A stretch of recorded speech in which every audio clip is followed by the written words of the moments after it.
we go? Are we doing it? Are we getting it good? You're doing good. Swirling it? Okay, so that's bringing out flavors, is what you're saying? That's aerating the wine? As they call them esters. Okay. It's like you're getting air to the bottle, air to the glass. Okay.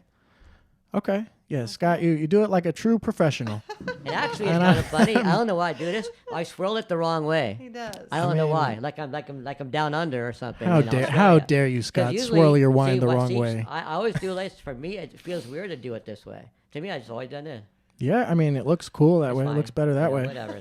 Okay, so we're stirring it. I'm looking for impurities. I see nothing it's nice but and clear. It's not cloudy. Okay. Yeah, it's not cloudy or nothing floating in it. And a cloudy wine is, again, the wet dog syndrome. No. Too much heat, possibly.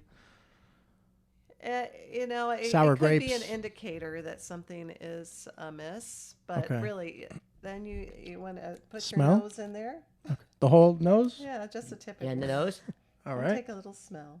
And again, it smells nice and bright. Not too hard. I said a little smell and a little. Not up your nose. Can you tell I'm a rookie? Can you tell? Not up your nose.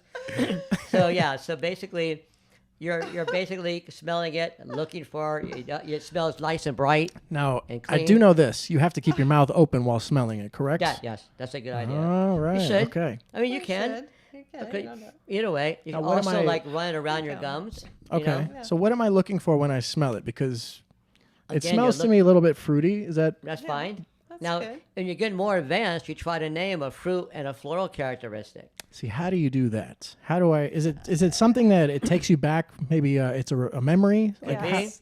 A lot of it is memory driven, and it's like some people might say, especially with red wines that are on oak, they'll say, "Oh, it smells like chocolate chip cookies." Well, yeah, it's gonna smell like that because it's been on oak for so many months, so you get that oaky, you get the toastiness from the charred barrel, so you're going to have that kind of thing, but also the yeastiness, just like in a baked good, and the grapes might even have like especially like a chocolate note to them. So now, there you go, like a chocolate chip cookie, right? Like sometimes when doesn't the label at times give you? You may taste this. You may have hints of that. Oh, yeah. Now, is that ever incorrect? Do you Not ever every time. Do you ever smell it, tasting? You say no, actually. It's so subjective. Like Elaine said, it goes back to memory. What aromas? If you grew up in a country, then you're gonna have you're gonna smell like barnyard and grass and stuff because you were born, you raised as you smell that or fresh cut grain. But if you're a city person, you wouldn't maybe not. You have to train your palate to get those. You know, Chicago, for example. Yes. You don't get a whole lot. It is from the Midwest. I mean, you go travel outside, you may get it. So it's all subjective learning. But then you also train yourself to experience more smells. When you say train yourself, do I need to just get a plate of fruits and Similar grains and just start? I told people smelling? And you can actually get tasting kits. You can. And where you have little vials of things you can smell and try. The easy way to do it. Or just go through your supermarket. Go to Whole Foods. You know.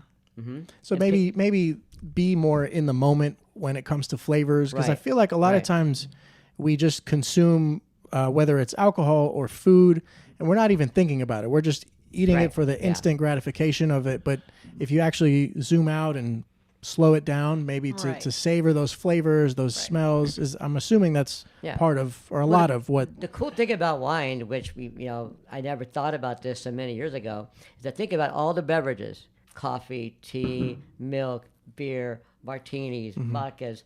Usually you don't share those with a person. You don't share a bottle of vodka with somebody unless you're sitting on a street corner somewhere, right? But